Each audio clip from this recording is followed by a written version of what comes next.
Olá, nesta unidade iremos abordar os principais fatores que condicionam a absorção gastrointestinal.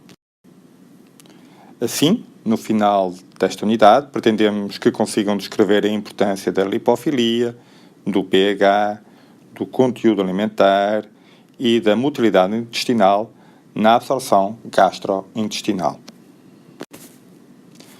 Comecemos com um exemplo da lipofilia. A lipofilia condiciona a absorção por difusão passiva. Na realidade, sabe-se que, de uma forma geral, quanto maior a lipofilia, maior será a absorção por esse mecanismo. Esta tabela coloca em evidência esse aspecto. Na realidade, podemos verificar que compostos com maior coeficiente de partilha têm geralmente uma maior percentagem de absorção. É exemplo daquilo que ocorre com o tiopental. Um composto com coeficiente de partilha na ordem dos 100 tem uma percentagem de absorção na ordem dos 67%. Já o manitol, que tem um coeficiente de partilha muito reduzido, terá também uma percentagem de absorção muito reduzida.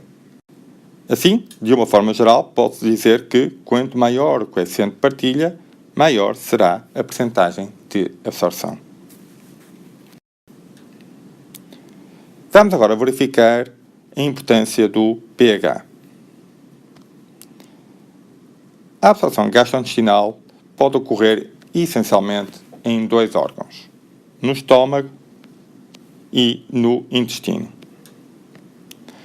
Verificamos que o pH em ambos os órgãos é diferenciado. O intestino tem vários mecanismos de absorção.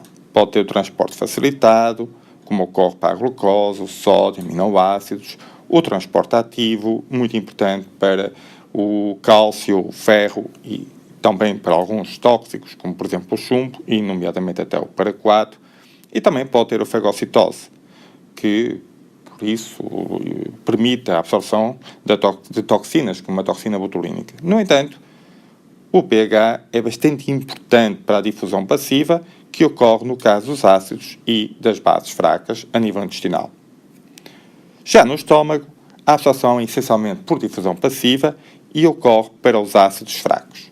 Vamos tentar verificar de que modo é que o pH condiciona esta absorção. Temos aqui o exemplo do que pode ocorrer para um ácido e para uma base.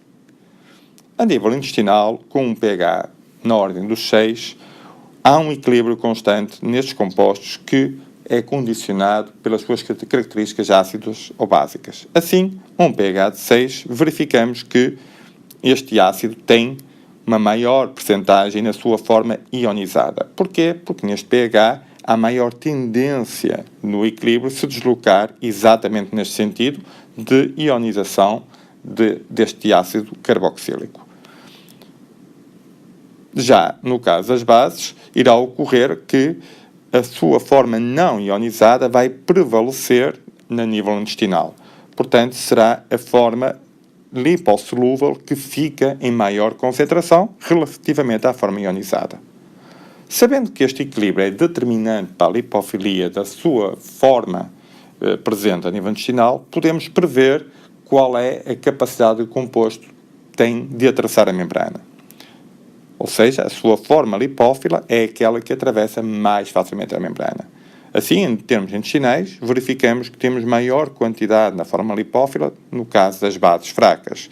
E as bases fracas atravessam a membrana com maior facilidade a nível intestinal do que os ácidos, na medida em que eles estão em menor quantidade a nível intestinal. No entanto, na corrente sanguínea, o pH vai influenciar também na ionização da molécula ou não.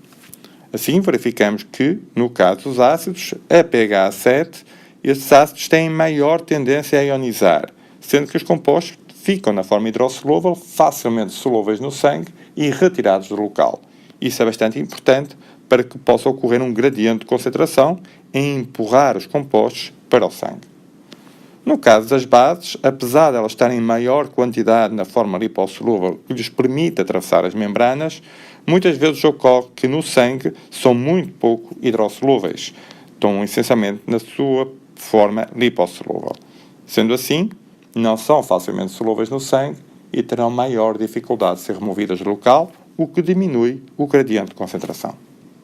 Assim, verificamos que há um compromisso entre a lipofilia para que a molécula atravesse a membrana e a hidrofilia para que as moléculas possam solubilizar-se no sangue. A nível do estômago, a situação é ligeiramente diferente. Como temos um pH muito ácido, as bases praticamente não estão presentes na sua forma lipossolúvel, estão somente na sua forma hidrossolúvel, ou seja, na forma ionizada, e por isso têm muito pouca capacidade para atravessar as membranas. Já no caso dos ácidos, a sua forma lipossolúvel é aquela que prevalece e por isso é rapidamente absorvida a nível do estômago. Sendo assim, o estômago é um órgão essencial para a absorção de ácidos fracos. Vamos ver então agora outros fatores que também podem condicionar a absorção gastrointestinal. A presença de alimentos. A presença de alimentos pode, por um lado, facilitar a absorção de xenobióticos que fiquem dissolvidos, por exemplo, na gordura, mas pode também atrasar esses xenobióticos na medida em que muitas vezes atrasam a presença de alimentos, atrasa a sua passagem para o intestino onde os xenobióticos possam ser absorvidos. E esse atraso, muitas vezes, é importante em casos de intoxicação porque permite a lavagem gástrica. A presença de compostos ou de fármacos como salicylatos ou então mesmo ferro pode de alguma forma também condicionar a absorção. Por um processo relativamente idêntico àquilo que ocorre com os alimentos. Atrasa a passagem dos compostos para o intestino porque provoca espasmos no músculo pilórico, no músculo que separa o estômago do duodeno. E assim temos uma situação de que esse atraso leva da passagem dos compostos para o intestino leva a um atraso no processo de absorção. Os compostos, como os fármacos tricíclicos antidepressivos, têm também a possibilidade de alguma forma atrasar os processos de absorção, o que pode ser determinante em intoxicações, na medida em que diminuem a motilidade intestinal.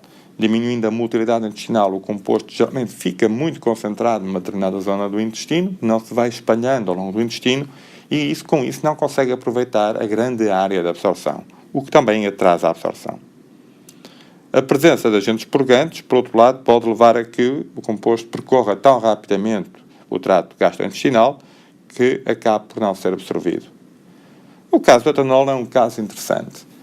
O etanol é geralmente facilitada a sua absorção na ausência de alimentos no estômago, na medida em que é logo aí absorvido, e também porque também a ausência de alimentos leva a que o composto seja rapidamente transferido para o intestino. O etanol é facilitada a sua absorção se tivermos uma diluição na cerca de 20% e também se for carbonado, ou seja, o champanhe acaba por levar a uma maior rapidez da absorção do álcool e daí também aos seus efeitos, como de alguma forma é conhecido pela nossa sociedade. Espero que tenha de alguma forma contribuído para um esclarecimento dos principais fatores que condicionam a absorção gastrointestinal. Obrigado pela vossa atenção.